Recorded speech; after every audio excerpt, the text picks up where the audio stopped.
My name is Sarah Mitchell and I'm 28 years old now. What I'm about to tell you is the story of how I lost my family at 13 and found a real one in the most unexpected place. This isn't a story about forgiveness or reconciliation. This is about justice, consequences, and the difference between people who call themselves parents and people who actually earn that title.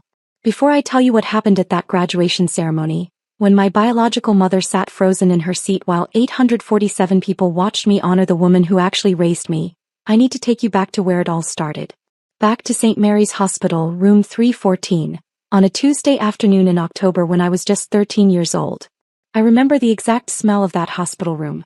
Antiseptic mixed with something floral from the air freshener they used. I was sitting on the examination table, my legs dangling because I was still small for my age, wearing one of those paper gowns that never closed properly in the back. Dr. Patterson had just finished explaining my diagnosis to my parents. Acute lymphoblastic leukemia. Well, they called it. The most common type of childhood cancer, he said, but also one of the most treatable. With aggressive chemotherapy, my survival rate was around 85 to 90%. Good odds, he kept saying. Really good odds. My mother, Linda, sat in the plastic chair by the window staring at a spot on the wall. My father, Robert, stood with his arms crossed, his face getting redder by the minute. My older sister, Jessica, 16 at the time, was texting on her phone, barely paying attention. The treatment protocol will be intensive, Dr. Patterson continued, pulling up charts on his tablet. We're looking at approximately 2 to 3 years of chemotherapy. The first phase is induction therapy, which lasts about a month. Sarah will need to be hospitalized for most of that time. Then we move to consolidation and maintenance phases, which can be done outpatient but will require frequent hospital visits.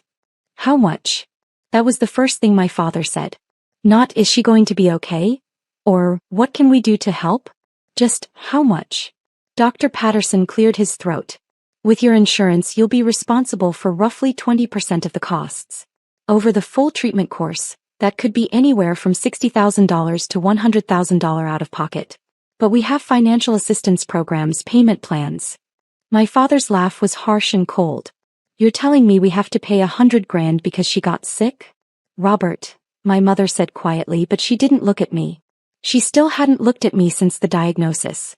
Sir, I understand this is overwhelming, Dr. Patterson said. But Sarah's prognosis is excellent. With treatment, she has every chance of beating this and living a completely normal life. Jessica is applying to colleges next year, my father said as if the doctor hadn't spoken. Yale. Princeton. She got a 1520 on her SAT. We've been saving for her education since she was born. The room went silent. Dr. Patterson looked between my parents and me, clearly uncomfortable. Perhaps we should discuss this privately? Sarah doesn't need to. Sarah needs to understand reality. My father cut him off. He finally looked at me and there was nothing in his eyes. No love. No concern. Just cold calculation. We have $180,000 in the college fund. That's for your sister's education. Her future. We're not throwing that away on medical bills. I felt something crack inside my chest and it had nothing to do with the cancer. There are other options, Dr. Patterson said, his voice strained. State programs, charity care, Medicaid. We're not taking charity, my mother spoke up suddenly, some spark of pride finally animating her face. What would people think? Then what are you suggesting? Dr. Patterson asked, and I could hear the disbelief creeping into his professional demeanor. My father looked at me for a long moment. She's 13. She can be emancipated. Become a ward of the state. Then she qualifies for full Medicaid coverage and it doesn't touch our finances. The words didn't make sense at first. I kept waiting for him to say he was kidding, that he was just stressed and didn't mean it. But he stood there, arms still crossed, face set in determination. You cannot be serious, Dr. Patterson said. We have another child to think about, my mother said, and her voice was defensive now, like she was the victim in this situation. Jessica has a future. She's going to do great things. We can't let, she gestured vaguely in my direction, this destroy everything we've built. Mom. My voice came out small, childish. I'm scared. She looked at me then, finally. You'll be fine, Sarah. The doctor said the survival rate is good. You'll get treated, you'll get better, and when you're 18 you can figure out your own life. But we can't sacrifice Jessica's future for this. I'm your daughter, I whispered. And so is Jessica, my father snapped. And she actually has potential. He's going to be a doctor or a lawyer. He's brilliant. He paused, looking me up and down. You've always been average. Average grades, average everything. We're not destroying a promising future for an average one. If you're enjoying this story, please hit that like button. But only if you're genuinely connecting with this story. I create this content to share real experiences, and your support helps me continue. Dr. Patterson stood up abruptly. I'm going to ask you to leave my office while I speak with Sarah privately. We're her parents. My mother started. Leave. Now. Dr. Patterson's voice had gone cold and hard. Or I will call security and social services. They left. Jessica followed without even glancing at me, still on her phone. The door clicked shut behind them and suddenly I couldn't breathe. The full weight of what had just happened crashed over me and I started sobbing, huge gasping sobs that made my whole body shake. Dr. Patterson pulled his chair close and waited until I could breathe again. Sarah, I need you to listen to me very carefully. What your parents just said, that's not okay. That's not legal and it's not happening. I'm calling social services right now. You're not leaving this hospital without a plan in place that puts you first. Do you understand? I nodded, wiping my face with the scratchy hospital tissues. You have cancer. That's scary and it's going to be hard. But you're going to beat this and you're going to do it surrounded by people who actually care about you. I promise you that. He kept his promise. Within an hour, a social worker named Margaret was in the room. Within 2 hours, they'd moved me to a pediatric oncology room and officially admitted me for treatment. And within 3 hours, my parents had signed emergency temporary custody papers, effectively abandoning me to the state. They didn't even say goodbye. That first night in the pediatric oncology ward was the darkest of my life. I lay in that hospital bed, hooked up to N4, surrounded by machines that beeped and hummed, and I felt more alone than I'd ever imagined possible. I wasn't scared of the cancer anymore. I was scared that no one would care if I lived or died. Then Rachel walked in for the night shift. Rachel Torres was 34 years old, a pediatric oncology nurse who'd been working at St. Mary's for 8 years. She had dark curly hair pulled back in a practical ponytail, warm brown eyes, and a smile that actually reached those eyes. She wasn't beautiful in a conventional way, but there was something about her presence that made you feel safe. Hey there, Sarah, she said, checking my chart. I'm Rachel and I'm going to be your night nurse. How are you feeling? Terrible, I said honestly. She pulled up a chair and sat down, giving me her full attention. Yeah, I heard what happened with your parents. There aren't really words for how messed up that is. I started crying again. I seemed to do nothing but cry that day. Rachel didn't tell me to stop or that everything would be okay. She just handed me tissues and waited. When I finally calmed down, she said, I'm not going to lie to you, Sarah. The next few years are going to be hard. Cancer treatment is rough. But you know what? You're tougher than cancer. You're tougher than parents who don't deserve you. And you're not alone. I'm going to be here every step of the way. You don't even know me, I said. Not yet. But I'm going to. And I have a feeling you're pretty remarkable. That night, after she'd finished her rounds, Rachel came back to my room with a deck of cards. We played Go Fish until 2 a.m. and she told me about her life. She was divorced, no kids of her own, had always wanted to be a mother but it hadn't worked out. She lived in a small house 15 minutes from the hospital, had a cat named Pancake, and was obsessed with murder mystery podcasts. Why nursing? I asked at one point. My little brother had leukemia when I was 18, she said quietly. He beat it. He's 28 now, married, has a kid. But I remember what it was like watching him go through treatment. I remember the nurses who made a difference and the ones who were just doing a job. I wanted to be the kind who makes a difference. Did your parents abandon him? The question came out before I could stop it. God, no. My whole family rallied around him. My parents went broke paying for things insurance didn't cover and they never once complained. That's what parents do, Sarah. Real parents. Over the next month, as I went through induction chemotherapy, Rachel became more than my nurse. She became my advocate, my protector, and my friend. When I was too sick to eat, she'd sit with me and tell stories until the nausea passed. When I lost my hair, she showed me photos of herself from her own bad hair phase, in high school, until I laughed. When I had nightmares about being alone forever, she held my hand until I fell back asleep. My parents didn't visit. Not once. My caseworker, Margaret, said they'd signed full surrender papers, giving up all parental rights. Jessica was busy with SAT prep and college applications. I was truly on my own. Except I wasn't. Because Rachel was there. On day 28 of my hospital stay, when the induction phase was complete and I was in remission, Dr. Patterson came in with good news. You're responding beautifully to treatment, Sarah. We can move to outpatient care now. You'll need to come in regularly for chemo, but you won't have to live here. Where will she go? Rachel asked immediately. She was technically off duty but had stayed late as she often did. Foster care, Margaret said. She was there too, always coordinating my placement. I have a family lined up. They're experienced with medical needs. I want to take her. Everyone looked at Rachel. I want to foster her. I'm already approved. I did the training 2 years ago but never had a placement. I can do this. I want to do this. Margaret and Dr. Patterson exchanged glances. Rachel, this is a long-term commitment. 2 more years of intensive treatment, then years of monitoring. I know. I want to do it. If Sarah wants to come home with me. She looked at me and I saw something in her eyes that I hadn't seen from an adult in a long time. Hope, love, commitment. Yes, I said. Please. The paperwork took another week. During that time, Rachel brought photos of her house, talked about the room that would be mine, asked about my preferences for paint colors and decorations. She made plans like I was permanent, not temporary. Like I was her daughter, not just a foster placement. On November 15th, exactly 1 month after my diagnosis, Rachel drove me to her small 3-bedroom house on Maple Street.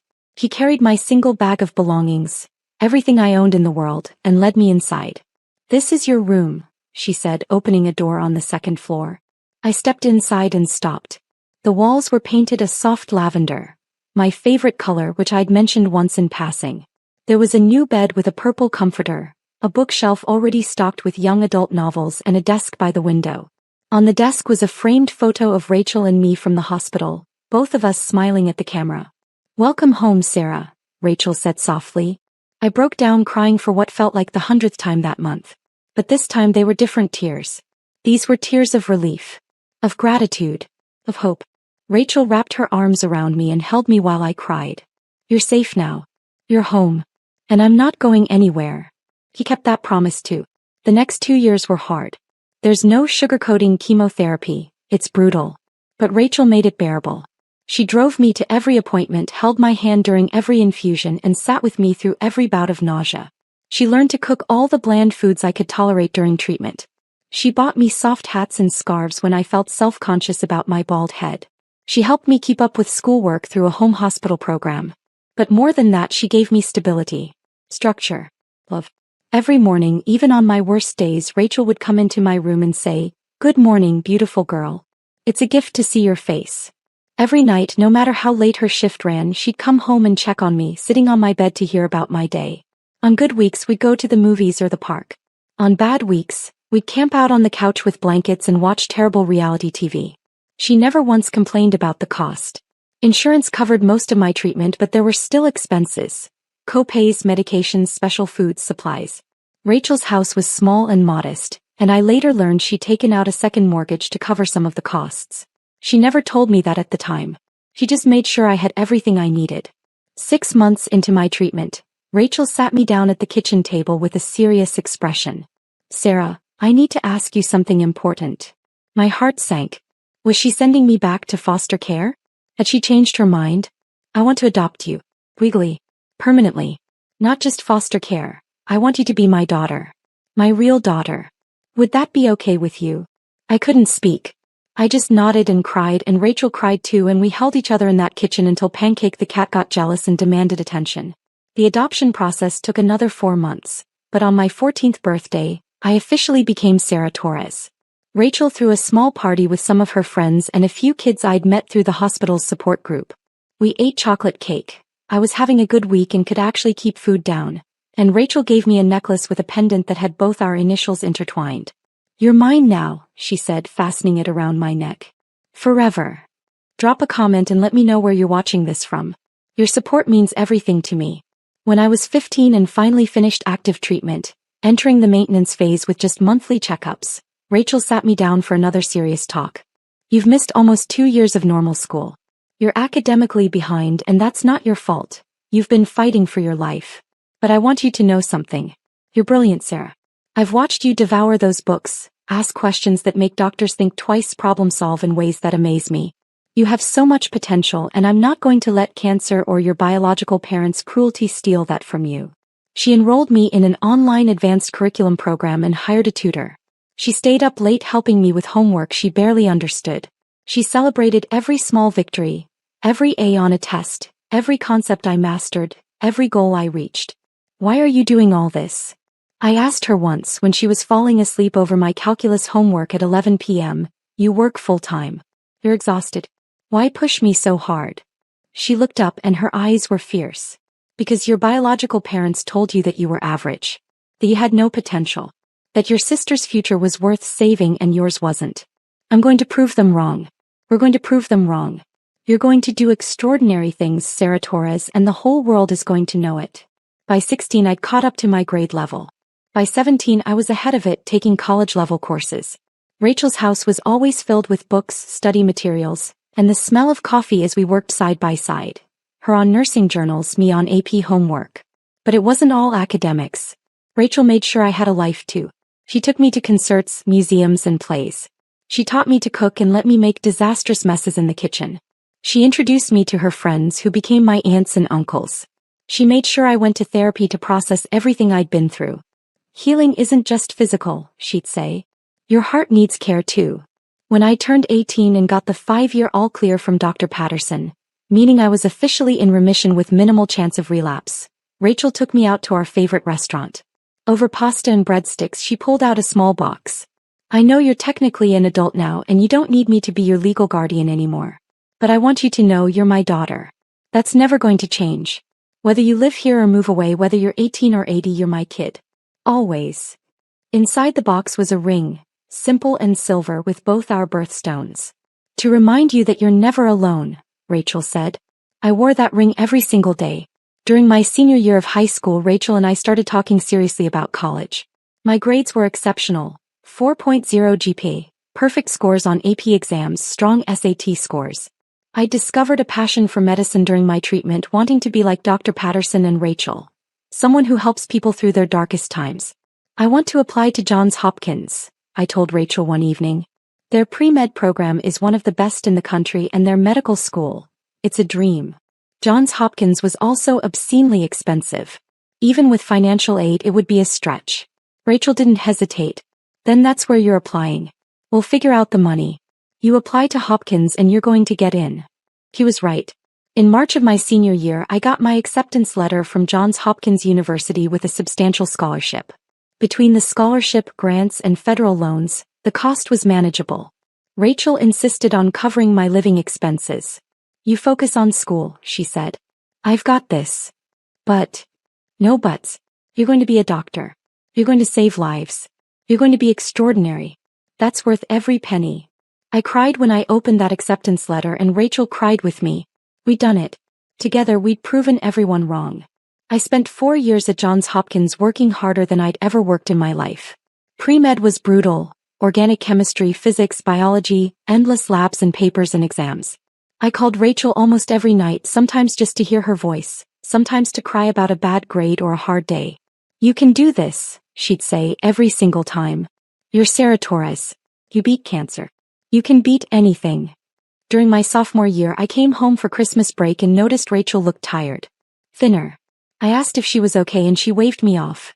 Just working extra shifts to help with your expenses. I'm fine, honey. I later learned she'd been working 50 to 60-hour weeks, picking up every extra shift she could to make sure I never had to worry about money. She never once asked me to get a job or contribute. She just worked herself to exhaustion so I could focus on school. By my junior year, I was at the top of my class. By senior year, I was applying to medical schools and getting interviews at prestigious programs. And Johns Hopkins School of Medicine accepted me. 4 more years, I told Rachel on the phone when I got my acceptance. 4 more years and I'll be Dr. Torres. I'm so proud of you I could burst, Rachel said, and I could hear the tears in her voice. Your biological parents have no idea what they gave up. They lost me, I agreed. But I gained you. I'd say I got the better deal. Medical school was even more intense than undergrad. The coursework was relentless, the clinical rotations exhausting, the pressure enormous. But I loved it. I loved learning how the human body works, how to diagnose diseases, how to help people heal. I specialized in oncology, wanting to help kids like the one I'd been. Rachel came to every milestone. My white coat ceremony. My first day of clinical rotations. My residency match day. She was always there, always proud, always supportive. And through all of this, 13 years of school, hundreds of miles between us sometimes, countless stressful nights and difficult days, I never heard from my biological parents. Not a single call, email, or text. They'd moved on with their lives and I'd moved on with mine. Or so I thought. In April of my 4th year of medical school, I received the news that I'd been selected as valedictorian of my graduating class. Out of 120 brilliant students, I had the highest academic standing, the best clinical evaluations, and the strongest research record. I would give the student address at commencement. I called Rachel immediately. "Mom, I have news." She'd started asking me to call her mom during my sophomore year of college. "You are my mom," I'd said. "The only one who matters." "What's the news, baby?" "I'm valedictorian. I'm giving the speech at graduation." Rachel screamed so loud I had to pull the phone away from my ear. Then she was crying and laughing and talking so fast I could barely understand her. "I'm so proud of you. So incredibly proud. Your speech is going to be amazing. You're going to change the world, Sarah. I always knew it." Graduation was scheduled for May 20th. Rachel asked for the day off from work months in advance. She bought a new dress. She invited all her friends, my aunts and uncles, the people who'd become my family. It was going to be a celebration. 2 weeks before graduation, I got an email from the university's events coordinator. Due to my status as valedictorian, I was allowed to submit additional names for reserved seating beyond the standard 2-guest allocation. I immediately added names. Rachel, of course, plus 6 of her closest friends who'd become family to me. The coordinator responded quickly. "We actually have one additional request for your reserved section. Linda and Robert Mitchell have contacted us claiming to be your parents and requesting seats. Should we add them to your list?" I stared at that email for a full 5 minutes. Linda and Robert Mitchell. My biological parents. The people who'd abandoned me at 13, who'd told me I was average and not worth saving, who'd chosen my sister's college fund over my life. They wanted to come to my graduation. I picked up the phone and called Rachel. "Mom, my biological parents want to come to graduation." There was a long pause. "How do you feel about that?" "I don't know. Part of me wants to tell them to go to hell. Part of me wants them to see what I became despite them. What do you think I should do?" "It's your day, honey. Your accomplishment. Whatever you want, I'll support. But if you ask my opinion, let them come. Let them see exactly what they threw away. Let them see the woman you became with a real mother by your side." I thought about it for a long time. Then I emailed back. "Yes, add them to the reserved section." I wanted them there. I wanted them to see. The next 2 weeks passed in a blur of final exams, packing up my apartment and writing my valedictorian speech. I didn't tell Rachel what I was planning to say. I wanted it to be a surprise. May 20th dawned bright and clear. Johns Hopkins commencement was held at Royal Farms Arena in Baltimore, with seating for over 10,000 people. Graduates from all schools, medicine, nursing, public health, all of Hopkins, would be there along with their families. I arrived early for the graduate lineup. My white coat was pressed, my honor cords arranged perfectly. I was wearing Rachel's necklace, the one with our intertwined initials, and the ring she'd given me on my 18th birthday. As we were organizing by school and academic standing, one of the event coordinators approached me. "Dr. Torres?" They called us doctors even though we hadn't officially graduated yet. "Your guests are seated in Section A, Row 3. Is there anything you need?" "No, thank you. I'm ready." The ceremony began with pomp and circumstance. Literally, they played the traditional graduation march as we filed in, 120 medical students in white coats and caps. The arena was packed, filled with the families of graduates and professors. Cameras flashed everywhere. I caught a glimpse of my section as I walked past. Rachel sat in the front, her face already wet with tears of joy, wearing the new dress she'd bought and clutching a bouquet of flowers. Next to her sat her friends, my aunts and uncles, the family I'd built. And 2 seats down, stiff and uncomfortable looking, sat Linda and Robert Mitchell. My biological parents. I hadn't seen them in 15 years. My mother looked older, grayer, more worn. My father had gained weight and lost hair. They looked ordinary, small. Nothing like the terrifying figures from my childhood memories. They didn't look at me as I passed. They seemed to be scanning the program, probably trying to figure out where their other daughter sat in the crowd. It hadn't occurred to them that their reserved seats were for me. The ceremony progressed through the standard speeches. Welcome from the dean, address from the university president, remarks from the keynote speaker, a renowned surgeon. Then it was time for the student address. And now, the dean said, stepping up to the podium, it is my tremendous honor to introduce our valedictorian, the student selected to represent the Johns Hopkins School of Medicine class of 2026. She graduated at the top of her class, conducted groundbreaking research in pediatric oncology, and impressed every single one of her professors with her compassion, intelligence, and dedication. Ladies and gentlemen, Dr. Sarah Torres. The arena erupted in applause. I stood and walked to the stage, my heart pounding. As I climbed the steps, I saw Rachel on her feet, clapping so hard her hands must have hurt, tears streaming down her face. I also saw my biological parents. They'd both gone very still, staring at their programs. My mother's hand was frozen halfway to her mouth. My father had gone pale. They'd figured it out. I reached the podium and adjusted the microphone. 10,000 people looked at me. I took a deep breath and began. Thank you, Dean Morrison. To our distinguished guests, faculty, families, and most importantly, my fellow graduates, congratulations. We made it. Applause and cheers. When I was 13 years old, I was diagnosed with acute lymphoblastic leukemia. I remember sitting in that hospital room, terrified, wondering if I would live or die.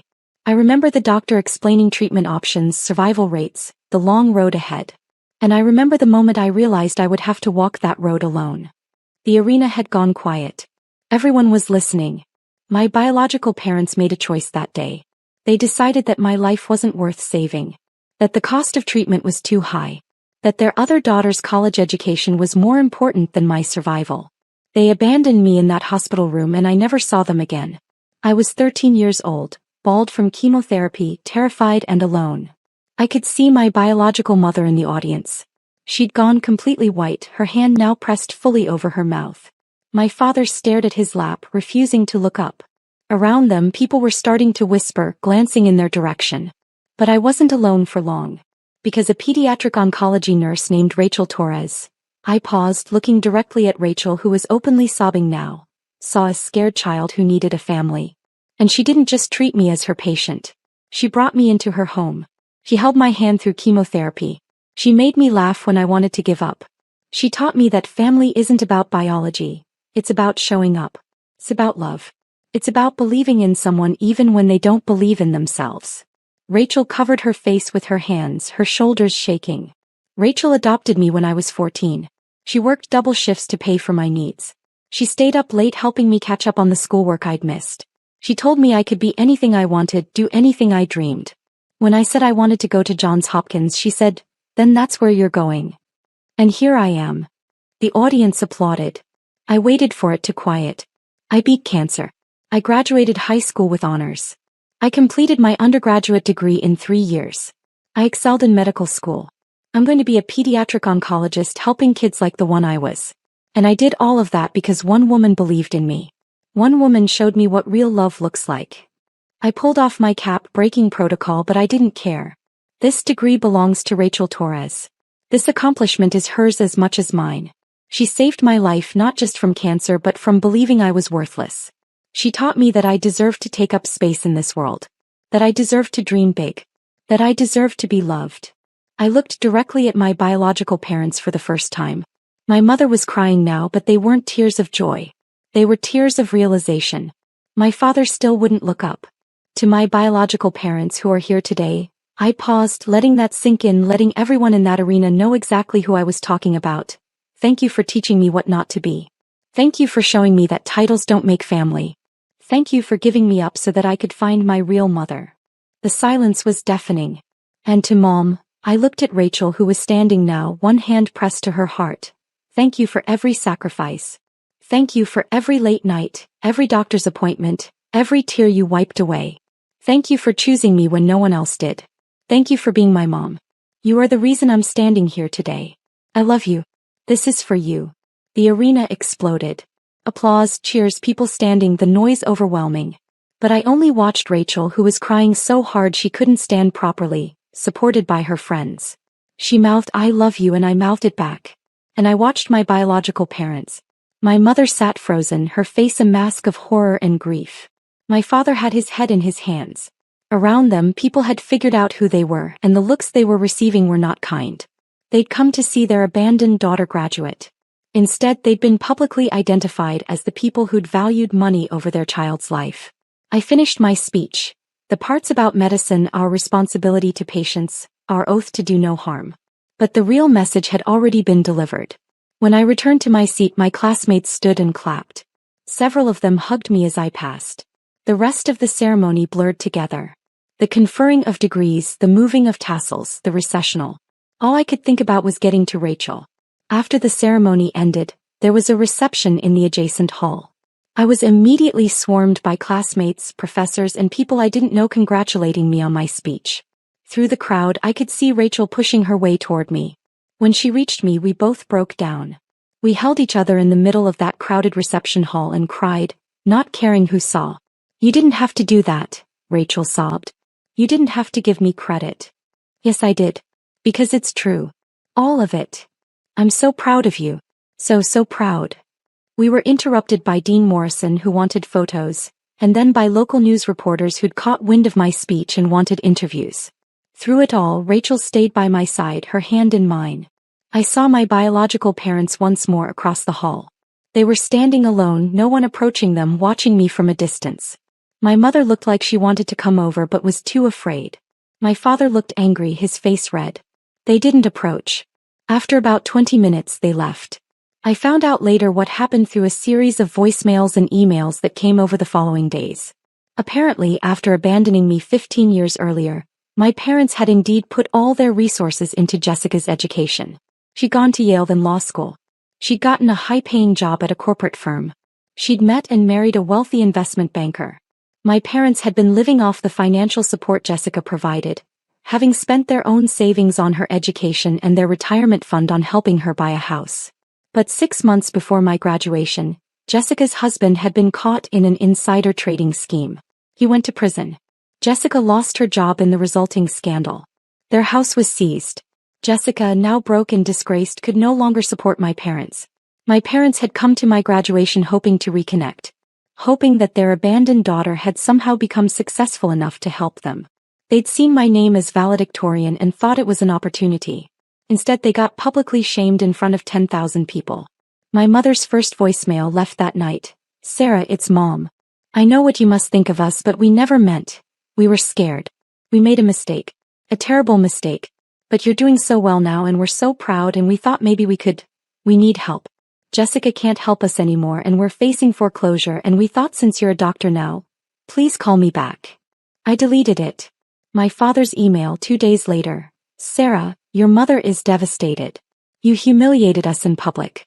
We made the best decision we could at the time given our circumstances. You turned out fine, so clearly we didn't ruin your life like you claimed. We're your parents. You owe us at least a conversation. Call us." I didn't respond. Over the next 2 weeks they called 47 times. They sent emails, texts, messages through social media. Each one was a mix of guilt-tripping demands and barely veiled requests for money. They'd heard from someone that Johns Hopkins graduates get high-paying residencies. They knew I'd be making doctor money soon. They thought I could help. On the 15th day I sent one email. "You told me when I was 13 that you couldn't afford a sick child. You said Jessica had potential and I didn't. You abandoned me when I needed you most. Rachel Torres became my mother, my family, my everything. I owe you nothing. Do not contact me again." I blocked their numbers, blocked their emails, and moved on with my life. That was 3 years ago. I'm 31 now, completing my fellowship in pediatric oncology at Children's Hospital of Philadelphia. I'm exactly where I want to be, doing exactly what I'm meant to do. Rachel is still in Baltimore, still working as a nurse, though she's cut back to part-time. She visits often and I go home whenever I can. We talk every single day. She's my mom, my best friend, my hero. I heard through a mutual acquaintance, someone who knew my biological family, that my parents lost their house 2 years ago. They're living in a small apartment, surviving on Social Security. Jessica apparently moved across the country and stopped talking to them after they kept asking her for money she didn't have. I feel nothing when I hear these updates. No satisfaction, no guilt, no sadness. They're strangers to me now. They made their choice 15 years ago and I made mine 3 years ago at that graduation ceremony. Sometimes people ask if I regret this speech. If I think I was too harsh. If I wonder about reconciliation. I don't regret anything. That speech wasn't about revenge. It was about truth. It was about honoring the woman who saved me and making sure the world knew what real love looks like. It was about showing every abandoned child watching that they can survive, thrive, and succeed despite the people who gave up on them. Rachel taught me that family is chosen, not given. That love is action, not words. That showing up every single day matters more than sharing DNA. I'm Dr. Sarah Torres. I beat cancer. I became a doctor. I'm saving lives just like Dr. Patterson and Rachel saved mine. And I did it all without the people who told me I wasn't worth saving. That's not revenge. That's justice. If you're watching this and you've been abandoned, rejected, or told you're not worth investing in, please hear me. Those people are wrong. Your worth isn't determined by people who couldn't see it. Your potential isn't limited by people who underestimated you. Find your Rachel. Find the people who see you, believe in you, and show up for you. Build your chosen family. And then prove every single doubter wrong by becoming exactly who you're meant to be. I'm living proof that it's possible. And to Rachel, Mom, if you're watching this, thank you. For everything. For always. I love you.